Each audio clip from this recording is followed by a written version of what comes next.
बातमीचे प्रायोजक आहे अरमान एंटरप्राइजेस, ताज complex basement, Mecca Masjid समोर, विजापूर बेस, सोलापूर।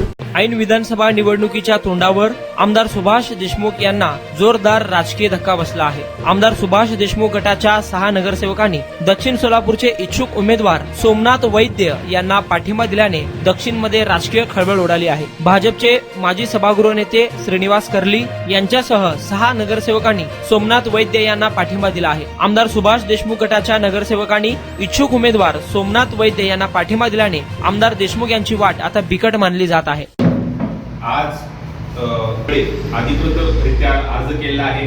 पक्षाचे इथले शहराध्यक्ष आदरणीय नरेंद्र काळे साहेब यांच्याकडे स्वतः 4 नगरसेवकासोबत भेटून आणि त्यांच्या प्रतिनिधीसोबत भेटून मी अर्ज केलेला आहे। दक्षिण सोलापूर विधानसभा मतदारसंघातील सोलापूर महानगरपालिकेतील साधारणपणे 6 ते 10 नगरसेवकांनी मला शिफारसपत्र देऊन मला या भागातून भाजपकडून उमेदवारी मिळावी यासाठी मला त्यांनी शिफारस दिलेल्या आहे आणि ते मी आता माझ्या कार्य अहवालासोबत रीतसर मी पक्षाकडे अर्ज करून शहराध्यक्षाकडे अर्ज दिलेला आहे आणि ते शिफारसपत्रही दिलेलं आहे। तसेच या निमित्ताने मी आज सांगू इच्छितो की या दक्षिण सोलापूर विधानसभा मतदारसंघातील सध्या माझ्यासोबत 12 पैकी 7 ते 8 नगरसेवक असून थोड्याच दिवसात 12 ते 12 नगरसेवक मला शिफारसपत्र देतील। सध्या 6 ते 7 नगरसेवकाचा आत्ताच मला शिफारसपत्र मिळालेलं आहे आणि ते मी अध्यक्ष साहेबांकडे सुपूर्द केलेलं आहे। तसेच ग्रामीण भागातील 15 ते 20 सरपंचांनी मला तोंडी कळवलेलं आहे की आपण भाजपकडून उमेदवारी घ्या आणि तुमच्यासोबत काम करू इच्छितो। आपल्याला मंत्रालयीन प्रशासकीय कामाचा फार मोठा अनुभव आहे। तसेच गेल्या 2.5 ते 3 महिन्यापासून मी या भागात जे सामाजिक काम करत आहे ते ग्रामीण भागातल्या सरपंच आणि पदाधिकाऱ्यांना अतिशय आवडलेलं आहे। त्यामुळे त्यांनीही मला आता पत्र देत आहेत, माझी शिफारस करत आहेत पक्षाच्या वरिष्ठ नेतृत्वाकडे। या निमित्ताने मी सांगू इच्छितो म्हणून पहिली पक्षाची अशी आहे की आपण शहराध्यक्षाकडे अर्ज करायचा असतो। त्यामुळे मी भाजपकडून निवडणूक लढवण्यासाठी इच्छुक उमेदवार म्हणून अर्ज करत आहे। एवढंच मी या निमित्तानं आपणाला समोर सांगतो आणि त्यापुढे कुणाला काय बोलायचं असेल तर बोलू इच्छितो। तसं म्हणता येणार नाही की प्रत्येक जण इच्छुक असावं, प्रत्येकाला वाटतं आमदार व्हावं राजकीय जीवनात काम करत असताना, प्रत्येकाची इच्छा असते त्यानुसार त्यांनी मागणी केली म्हणजे नाराजी असं नाही। शेवटी जे काही असेल तो पक्ष ठरवतो, पक्षाचं पार्लमेंटरी बोर्ड पार्लमेंटरी बोर्डमध्ये सगळ्या या गोष्टी ठरवल्या जातात, पक्ष ठरवल। पण निश्चितपणाने वातावरण चांगलं आहे भारतीय जनता पार्टीसाठी असं मी सांगू इच्छितो। सोमनाथ वैद्य मागच्या 3 ते 4 महिन्यापासून या ठिकाणी बिल्डिंग लावताना दिसत आहे। हिंदू रूढी परंपरा असतील त्याला वाढवण्यासाठी प्रयत्न करताना ते दिसून येत आहे आणि एका भाजपच्याच आमदाराचे ते पीए असल्या कारणानं भाजप प्रति त्यांची निष्ठा जास्त दिसून येते। आपल्याला एकूण निरीक्षण काय दिसतं या ठिकाणी? नाही, त्यांनी आता भाजपकडे अधिकृतपणे मागणी केली सोमनाथ वैद्य यांनी की अधिकृतपणे पक्षाकडे मागणी केली की मी दक्षिण विधानसभा मधनं लढण्यासाठी इच्छुक आहे, तरी माझ्या उमेदवारीचा विचार करण्याचा त्यांनी मागणी केली।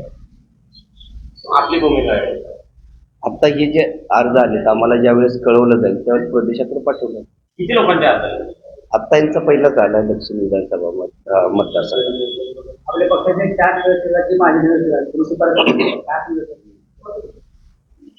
ठीक आहे। आता सध्या काही सरपंचांचा ओढा वाढतोय, नगरसेवकांचा ओढा त्यांच्याप्रती वाढतोय। सध्या सगळे माजी नगरसेवक आहे, नगरसेवक कोणीही नाहीये आणि जे कोण असतील त्यांना वाटलं असेल त्यांचं काम चांगलं त्यांनी शिफारस केली असेल, त्यांच्याशी आम्ही चर्चा करू।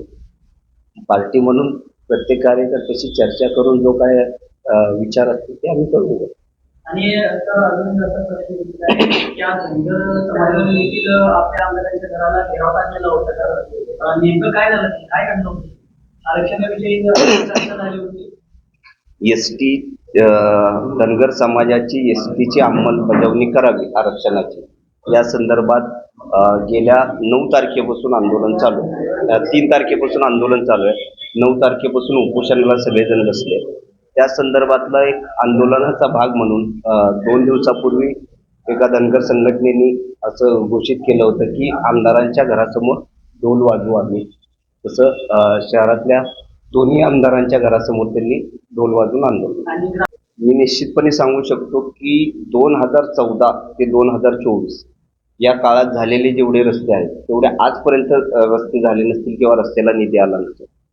काही ठिकाणचे रस्ते राहिले असतील किंवा काही ठिकाणचे खराब असतील, आता पावसामुळे खराब झाले असतील, पण निश्चितपणाने 2014चं जर आधीचं दक्षिण सोलापूर जर तुम्ही डोळ्यासमोर आणलं तर कुठल्याही गावावरनं यायचं म्हणलं तर 2-2 तास लागत होते. आज ती परिस्थिती नाही. चांगले रस्ते झालेले आणि निश्चितपणाने जे चांगलं आहे त्याला चांगलंच म्हणावं.